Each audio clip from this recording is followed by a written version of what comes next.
Hey everyone, welcome to another episode of the DATEABLE Podcast. I'm your host, Yue, along with my co-host and producer, Julie. And here we are, talking about modern dating again. Surprise, surprise. It's the end of the year. Everyone's trying to figure out their love lives. So everything we'll be talking about will be so relevant to what's going on right now. Oh my God. I still can't get over that it's almost the end of the year. Like, where did this year, it flew by, I feel like. We say that every year, and I saw this great meme that was like, you don't see anybody saying 2022 is going to be my fucking year. Like everybody was saying about 2020 never. and 2021. Everyone's like being overly cautious. You know, let's just get through this year first. No one will ever jinx that again. But I think from a dating perspective, this time of year is always fascinating because we hear people all the time saying that the dating apps are dead this time of year in December because everyone is just all over the place with holiday stuff. And then it's that first Sunday of January, the busiest time of the year. So I think people, what is it, like the Super Bowl of dating apps, people have called it before? It's just, get your dating apps loaded and ready to go. But we are doing something very interesting for today's episode because we know we've heard of so many of you say a few things. I think one is that people feel like there's never enough time on dating apps, that people kind of make snap decisions. Maybe they don't give people enough of a chance. You only get one shot that first date, and if things aren't fireworks, if it's not fireworks, then people are quick to move on to the next. So we hear that side. And then we also hear people that are sick of dating apps, that want more organic connections, more interesting meet cutes, more interesting dates, I guess, maybe as a third element of it, you know, not the traditional go to a bar or even a COVID date of a walk or park. Like, what are some ways that, you know, we can be more creative on our dates?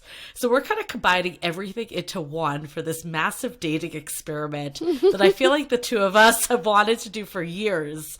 We have gotten two wonderful subjects to do a 24-hour date. Yes, you heard that right. 24 hours. These two brave souls volunteered to be part of this experiment, knowing that they will have to spend 24 hours with each other. Now, of course, the first question everyone asks is, do they have to do an overnight? No, they do not. We're splitting up the days. It's day one and day two, okay? Get your mind out of the gutter. We're not forcing people to sleep together on the first date. But hey, you know, if things go well, maybe they'll do an overnight thing. That's up to them. But it is 24 hours. That is their decision and on their terms. But it is 24 hours. I feel like this experiment could not get better if they did that. But one of the participants, Jeff, he actually put up on social media, what would you do for 12-hour dates? And the comments that he was getting were hilarious because people didn't even know it was 24 hours. They just thought it was 12. And a lot of them were like, holy shit, why don't you just go out for like 2 hours? I do 12 hours. That's a long ass time with someone you never met before. So 24 hours is a long date. That's for damn sure. It's going to be very fascinating. It's going to be interesting to see how people's perceptions shift throughout the 24 hours. I've never been on a 24-hour date myself, but if you like add up the time, obviously, that you're with people, I feel like I've definitely had dates that I liked them way better at the beginning and then I stopped liking them. Yes. And then vice versa, that like there was more of the slow burn that grew over time. So it'll be really fascinating to see all this condensed into one weekend. The beauty of this experiment is that it is a blind date. They have not seen each other, met each other. They don't know much about each other. And we've also matched them up for specific reasons. And you'll find that out in this episode. So it's going to be mind-blowing, I can guarantee you, just to see the shift of what they thought they were getting themselves into, what they think their type is, and what they end up feeling. Of course, all of us have been there where, you know, I think a lot of us have been on these first dates that go on forever and ever, right? Like, you come out of it, you're like, whoa. That was an 8-hour date. I don't know why. And then you reflect back and you think, I have no idea why we spent so much time together. I wonder if it's a forced long date, how that could change their perception of each other. Wait, Yue, have you been on an 8-hour date before? So many. So What? many. I've never. Well, how did it go? A few times. Damn. Yes. Damn, girl. Well, like you start the date like maybe in the mid-afternoon, and then you say, let's go get drinks, or let's, get brunch or whatever. And then like, hey, what else you got going on today? Well, you want to go to the park? You want to go to the museum? And then after that, it's like, oh, you're hungry. You want to get dinner? You want to get drinks after that? And then it goes on forever. I've been on these dates because I really enjoyed someone's company. Not that I thought they were my soulmate and I had nothing else better to do. Boredom is the true. And I wanted to open myself reason. up to that kind of experience. I've been on a few of these marathon dates. And then in hindsight, you can't judge the quality of date based on the time you spend with someone. We've talked about this before because it's so dependent on whether you have shit to do that day or not, whether you are in the mood for something like that. But I have been on these marathon dates, and it's very telling because how you feel about them in the beginning completely changes by the end. Wait, so the marathon dates you've been on, have they been within like the first couple dates, first dates ever? Yeah, first dates. Wow. What happened after? Did any of them progress into anything? Or were you like, I did it all in 24 hours? Yeah, slept with them. That adds a few that hours. Goes into the 8 hours. Yeah. That adds the 15 minutes into the 8 hours. But then you have to like cuddle and do the morning after thing. That just all adds up into it. I've also had dates where I've slept with them, I had to go get brunch with friends, and then I go back and hang out with them. Wow. Yeah. I'm trying to I really haven't done that. I feel like the only people I've done long dates like that, it's when I'm already established with them. It's never been someone very early on. Yeah.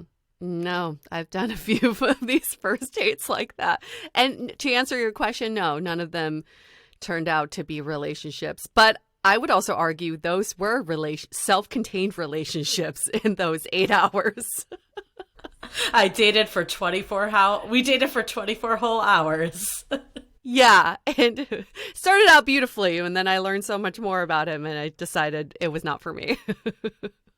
I mean, if we're going to talk about efficiency, maybe everyone should be doing 24-hour dates. We're going to soon find out if it is a good idea or a bad idea from this episode, this experiment. But I think another interesting dynamic of this experiment is that we have given both of them only $100 to use throughout the day. Per day. And per day. So in San Francisco. We also have in the most expensive city in the US. But I think part of it is people sometimes equate good dates with what you do, not the quality time that's being spent on it. Mm-hmm. So, of course, some of this will be interesting to see how they stretch their money. They've definitely been asking, can we go over slightly? Which is actually a testament, too, to how much money people spend on dating. It's kind of crazy when you think about it that $100 doesn't really take you that far. I mean, granted, it's 12 hours that you're doing stuff, but it is kind of an interesting perspective that that's seen as, not a lot of money. I feel like back in the day when I was like a teenager, $100 felt like I won the lottery, Yeah, I was just thinking about the same thing because when I lived in New York with my ex-boyfriend, we were, in our early 20s, didn't make much money. And this was New York City. We gave ourselves a budget of $100 a weekend. Wow. For both of us. And we lived off that for like 2 or 3 years. And we learned how to manage with groceries, how to make things for each other, how to be more resourceful. It is doable, even in a city like New York City. So I think sometimes we forget money buys convenience. It may not buy effort. Yeah, that's a good point. I think it's fascinating, though, because if you go out for a nice dinner in San Francisco, there's $100 right there. Like per person. So, yeah. Yeah, exactly. It's like done. Exactly. So I'm very fascinated to hear how they decide to spend their time. And I think it's really kind of a nice thing that we're doing the alternating days because there is something nice about it's almost like you're giving a gift to the other person by planning out the date. And I love we are so damn progressive, UA, that we have the woman going first, you know? Yes. I think why shouldn't more dates be like this? I love it because there's no judgment because we've set the rules for them. I'm so excited to hear the outcome and the post-date wrap-up of this experiment.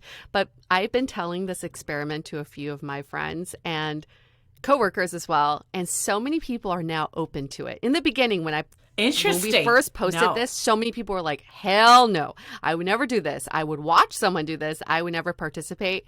And now the more we talk about it, and because of the holidays, I think, some people have said to me, if you do this again, let me know. I'm down. I'm down. So maybe this will be a rolling thing. I will say we did put out a call out on Instagram, the podcast, and Facebook. We got a ton of submissions, so there's definitely a group that was eager to do it. I would say they were about 90% women. So women are way more into this than men for whatever reason. Straight women. Straight women. Yep, that's a good call out. And I've asked a few of my guy friends if they would do it, and the answer was all no. So, of course, that's, a generalization, but it is what we were seeing for whatever weird reason that women were maybe a little more receptive to this idea. So hats off to Jeff for being brave enough for this experiment. He did not need any convincing. He was like, hell yeah, I'm going to do it. And you'll see why. His personality is just so in line with this experiment. It just makes so much sense. Before we get into this episode, I want to give a few shout outs because I realized that so many people listen to the podcast and then we talk about it on DMs or through email or even through in-person conversations, and we forget that we had these conversations. So I want to give a shout out to my friend Venus, who's a goddess through and through, and she's been listening to our podcast. And Julie, I don't know if you have friends who are like, I keep hearing you talk about a podcast you do, and I finally got a chance to listen to it. It just shows that not all of our friends actually listen to our podcast, but Venus is like, I finally listened to it. I'm hooked on it. I listen to it on my commutes. You guys are so funny and so engaging, and I enjoyed every episode. So I want to give a reverse shout out to Venus. Thank you so much for listening to our show and being entertained by us, because we entertain ourselves. I love that. I love that name, Venus. Definitely goddess level. So happy to hear you're here, Venus, and all the other folks. It's interesting because we have so many interactions with people on a weekly basis that sometimes if they happen early in the week, I forget by the time it's the intro. Because every week it's weird. I feel like time goes really slow and really fast at the same time. Things that happen for like a day ago, somehow I feel like is a month ago, even though it was a day ago. It's a time warp. But yes. Before we get into our question, I want to ask you your opinion on one thing that's came up for me earlier. Ooh. It's holiday related. Ooh, and it kind of spicy. made me think about it when you were talking about our friends listening to the podcast, because I may offend people. So, oh shit. Okay. So if you're a friend of Julie's, you can just turn off the podcast now. Maybe, hopefully they're not listening to this episode. No, all good. But I wanted to get your take on Christmas cards, or maybe the more PC way now is holiday cards. Like what are your physical thoughts, cards, feelings? customized holiday cards? Yeah. Send them in the mail. They typically, not to generalize, they typically are photos of people's family for the most part, are the ones I get. What are your thoughts? Yeah, it's funny. My partner and I were just having this discussion, or better yet, a debate about this. First and foremost, I'll say this. I will love anything anybody sends me in the mail. I love getting physical mail, unless if it's glitter. I cannot do confetti or glitter. That is just Bad juju. Don't send that shit. But physical cards I love because they're handwritten or there's something personalized about them. Now, how do I feel about sending them? My partner and I took some holiday photos. I didn't know what we were going to do with them. He wants to send out physical cards. I want to send out PDFs. Yep. So there's a difference there. Yes. And I said, fine, if you want to do physical cards, you can send it out to your friends. But for my friends, it's an email, honey, okay? Because I know what I do with the physical cards when I get them. I admire them for a few hours, and then, I'm sorry, babies, I recycle them. They go in the trash. Where else am I going to put them? So I had this whole conversation with my partner about it too, not to send them out, but just feelings on them, because since I moved, I've had a lot of friends reaching out, asking for my address to send me their cards, right? And I do want to echo the sentiment that I always like to be thought of, and, it's always nice to receive something. She's about to drop the bomb. Oh my God, you could hear it in her voice. I had to not be a total Grinch first. I really appreciate the time. I also would not be offended if I got dropped from the mailing list. So if any of my friends happen to be, and I was like, how do you say that to someone though? Because I do the exact same thing. I have this stack of ones that pile up that I look at for a second. Oh, cute. And then I put it in the recycling bin because I can't even put them on anywhere, or I just won't get rid of them at that point. So I feel like it almost feels wasteful to me.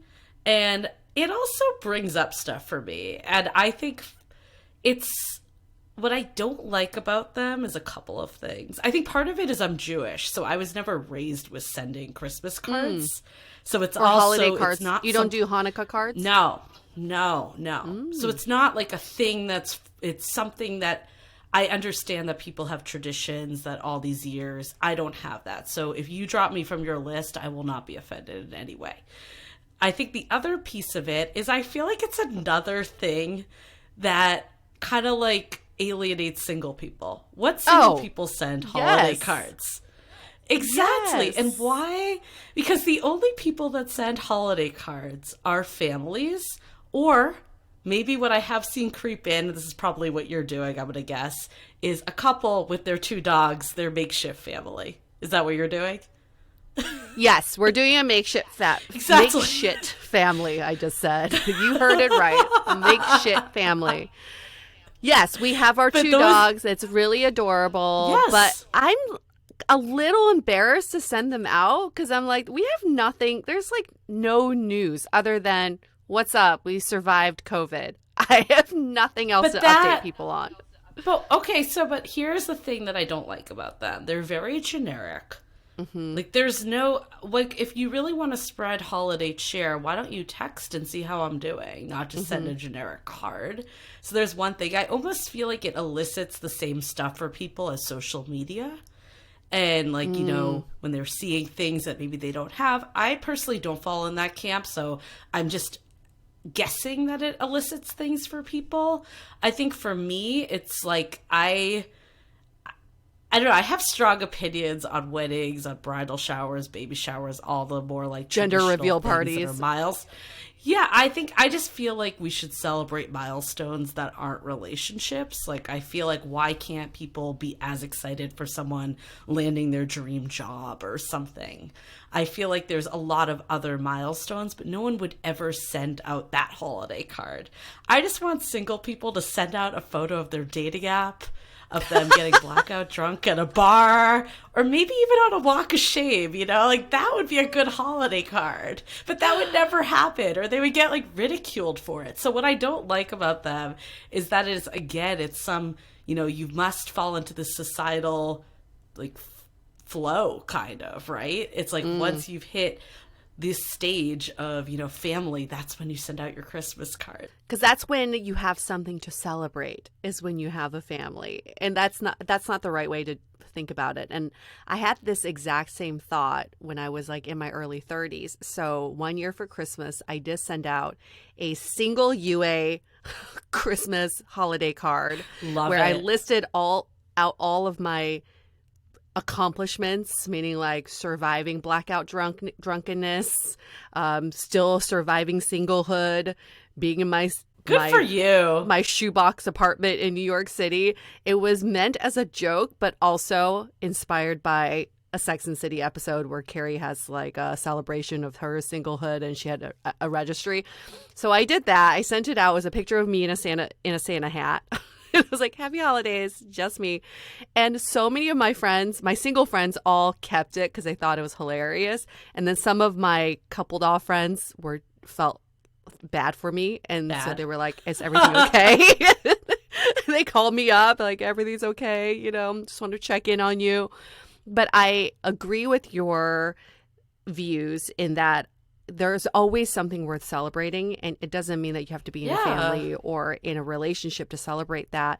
But also, what I don't like about these cards is that it's all about me, me, me, me, me. Here's what's been going on in my life, and I'm going to send this out to people that I haven't even spoken to in a year or two. I get these all the time from people.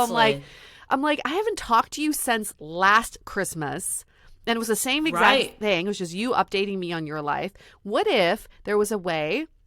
Here's an idea for you all. You send out holiday cards to your closest friends who matter to you, and you write a memory that you cherish about you and this friend together. That card I would save and I would collect them for years to come because that means something to me. And so I think that's what we're missing here is the holiday spirit is about celebrating the connectedness that we have, not just you, your life, and your accomplishments.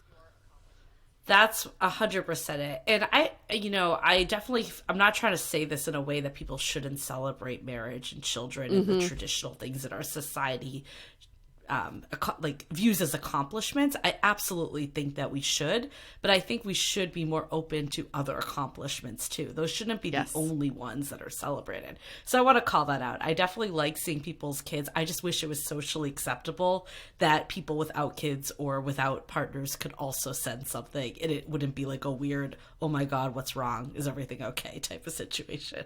Julie, so we should send out cards.